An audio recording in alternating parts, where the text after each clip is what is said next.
Hi everyone, I'm Cerise. I'm Joe. And today we have a question for you. It's kind of a strange question, but it's a good one. It's worth it. Okay, so the question is, on a scale of 1 to 10, how fucked would you be if all the people in your life knew of all of the things that you have ever thought about them? Everything. Or imagined about them. All of it. Or fantasized about them. Everything about that. In total, absolute detail. Down to the nitty gritty. How screwed would you be?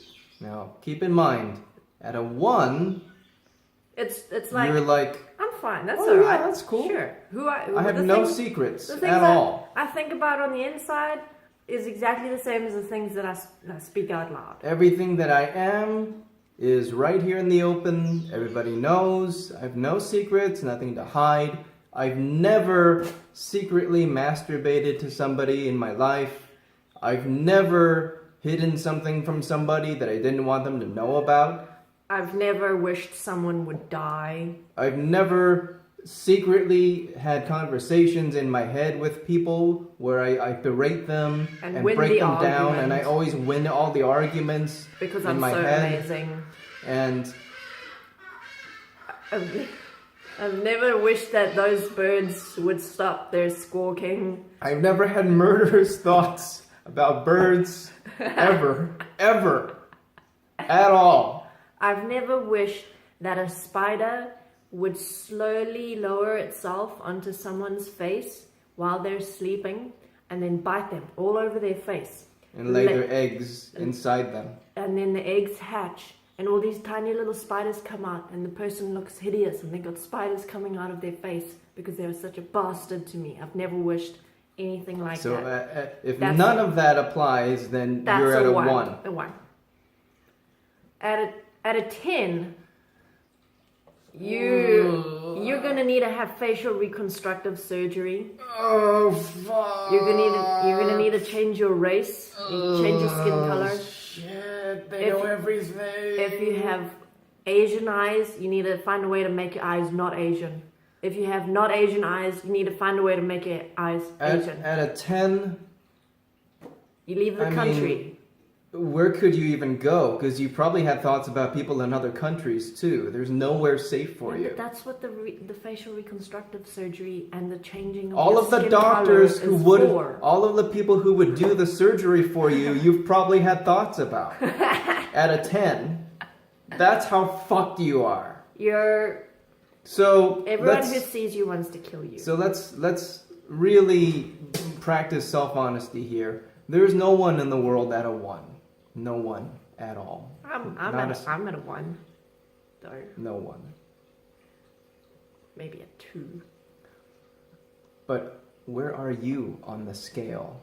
Meaning, have you ever slowed down to look at the fact that oftentimes there is this conflict within us where we want to be seen as a certain kind of person, a good person, who doesn't have these nasty things inside us. And what do? We bottle it all up and try to suppress it and hide it. But does that mean that the mark of a good person is how well they hide all of that nastiness inside of them? Is that what makes you a good person? And what is it that defines who you are? Is it the things that you're thinking about secretly inside of your head, or the things that you decide to speak and share and express, while at the same time having a separate, secret inner self that no one ever sees? Which one are you? And one thing to look at here is, why is there a split? And why do we also judge ourselves for the things that do come up? Because that's something we do as well. It's kind of like, oh my God, I can't believe that there's this part of me, this separate part of me that's so bad and evil. I got to make sure I suppress this. Put it in a box. At it. Just put it away. Lock it away. Just don't ever think about it. Look at it. It's not there. Oh, I'm fine. I'm totally It's- fine. I am such a good person. I'm so good. Look at my smile. I am smiling all the time because I'm happy. Don't I'm look good. at my box. I don't look inside. I'm good. Just look at the smile. Nothing to see here. Move along. Move along. Move along. Why do we do that to ourselves? It's tiring and it's scary to have that in us. But there are ways to work with it. There are ways to come to a point of understanding it and not judging it. And yeah, nobody's at a 1 right now, but Maybe one day we can get there. Start scaling ourselves back from the 10. That would be a good start. At least when everything's opened up, it won't be so bad. Think before you think. That makes sense. It does. I'm pretty sure it does. Look at Continue, please. who are you in your thoughts, and is that who you want to be? And are you willing to start actively and deliberately changing the way that you think to become the person that you're pretending to be, or at least some variation of that, as opposed to the complete opposite? And one way to look at yourself, when you do have those thoughts that come up of getting angry at someone and having spiteful thoughts, or having secret desires about someone that you're still participating in inside yourself in secret, that causes you shame and conflict, if you see that person one day finding out everything that you've thought about, you can, instead of judging it, look at what it is that you're trying to, in a way, show yourself that you're separated from.